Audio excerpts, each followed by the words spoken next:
आजच्या भागाची सुरुवात प्रियाच्या नाटकी वागण्यातून होते. घरात सगळ्यांसमोर ती संस्कारी, समजूतदार सून असल्याचं नाटक रंगवत असते. मात्र कल्पना तिच्यावर सक्त नजर ठेवून असते. याच वेळेस सायली आणि अर्जुन कामाच्या निमित्ताने बाहेर जायचं ठरवतात. बाहेर पडताना दोघंही मुद्दाम प्रियाला टोमणे मारतात. पण प्रियाच्या मनात मात्र वेगळेच विचार घोळत असतात. सायली आणि अर्जुन नेमके कुठे गेले असतील? महिपने आपल्या विरोधात काही गुपित उघड केलं असेल का?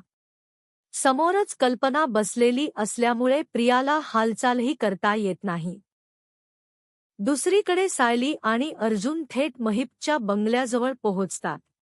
पोलिसांकडे कोर्टाची कायदेशीर परवानगी असल्यामुळे घराची झडती सुरू होते.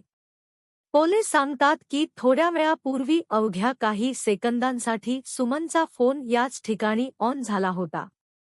मात्र त्याच वेळी नागराज किल्लेदारचा फोन त्याच्या घरीच दाखवत होता. त्यामुळे सुमनच्या फोनमागचं गूढ अजूनही सुटत नाही. तेवढ्यात चैतन्य तिथे येतो आणि तपास आणखी वेग घेतो. घराच्या प्रत्येक कोपऱ्याची तपासणी सुरू असताना सायलीच्या नजरेत एक संशयास्पद ड्रॉवर येतो. तो खरा नसल्याचं तिच्या लक्षात येताच ती पोलिसांना सांगते. ड्रॉवर उघडल्यावर त्यात एक लपवलेला सुटकेस सापडतो. त्या सुटकेसमध्ये हॉस्पिटलचे महत्त्वाचे कागद असतात, ज्यातून प्रतिमा आत्याची बनावट डेड बॉडी मिळवण्यात आल्याचं स्पष्ट होतं. त्या फाईलच्या मागे पेमेंट टू एन.के. असं लिहिलेलं असतं. हे पाहून सायलीच्या मनात शंका निर्माण होते की हा एन.के. म्हणजे नागराज किल्लेदार तर नाही ना. दरम्यान कोर्टाने दिलेली झडतीची वेळ संपत येते. पण चैतन्यला खात्री असते की महिपच्या घरात अजूनही अनेक धक्कादायक पुरावे लपलेले आहेत. त्यामुळे पोलीस वेळ वाढवण्यासाठी कोर्टात जाण्याचा निर्णय घेतात. इकडे नागराज घरात नसल्यामुळे सुमन प्रतिमाशी अगदी सामान्यपणे वागत असते. प्रतिमा तिला जेवण वाढत असते. पण अचानक दाराबाहेर नागराज उभा असल्याचं सुमनच्या लक्षात येतं. सुमनचा अचानक बदललेला स्वभाव पाहून नागराज संशयाने पाहू लागतो. परिस्थिती ओळखून सुमन पुन्हा वेडसरपणाचं नाटक सुरू करते. ती प्रतिमावर धावून जाते आणि कुणीतरी आपलं अपहरण करून मारणार असल्याचा गोंधळ घालते. ते पाहून नागराज घरात धावत येतो आणि सुमनची खोटी काळजी दाखवतो. दुसऱ्या बाजूला सचिन पुन्हा एकदा सुभेदारांच्या घरात कसं शिरायचे याचा विचार करत असतो.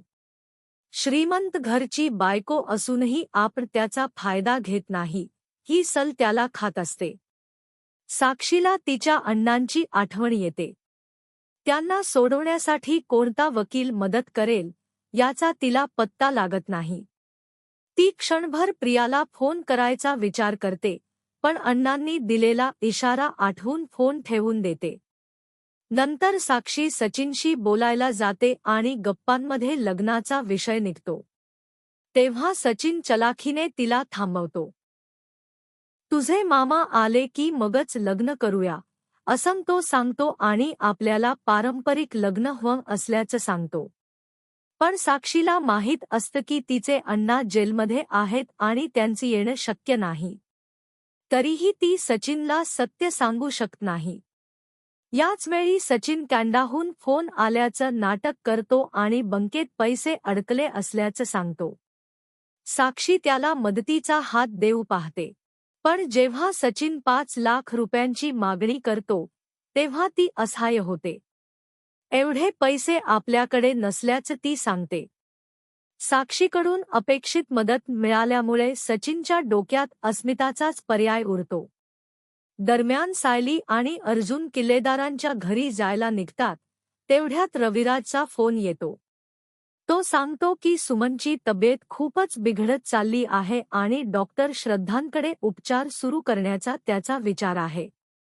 अर्जुन फोन म्यूट करून सायलीला सांगतो की डॉक्टरांनी सुमनचं नाटक ओळखलं तर आपली योजना उघड होऊ शकते. त्यावर सायली ठरवते की आपण डॉक्टरांना आधीच सगळं सांगूया. किल्लेदारांच्या घरी जाण्यापूर्वी सायली आणि अर्जुन डॉक्टर श्रद्धांना भेटतात आणि संपूर्ण परिस्थिती समजावून सांगतात. सुरुवातीला डॉक्टर संकोच करतात, पण परिस्थितीचं गांभीर्य लक्षात घेऊन मदतीस तयार होतात. त्या किल्लेदारांच्या घरी येऊन सुमनची तपासणी करतात. नागराज मुद्दाम तिथेच उभा राहून माझ्यासमोरच तपासा असा हट्ट धरतो, पण रविराज त्याला आत राहू देत नाही. तपासणीनंतर डॉक्टर सगळ्यांना सांगतात की सुमन किल्लेदार यांना झालेल्या प्रकारामुळे तीव्र मानसिक धक्का बसला आहे आणि त्यांची अवस्था सध्या अत्यंत नाजूक आहे. डॉक्टरांकडूनच ही खात्री मिळाल्यामुळे नागराज पूर्णपणे निर्धास्त होतो.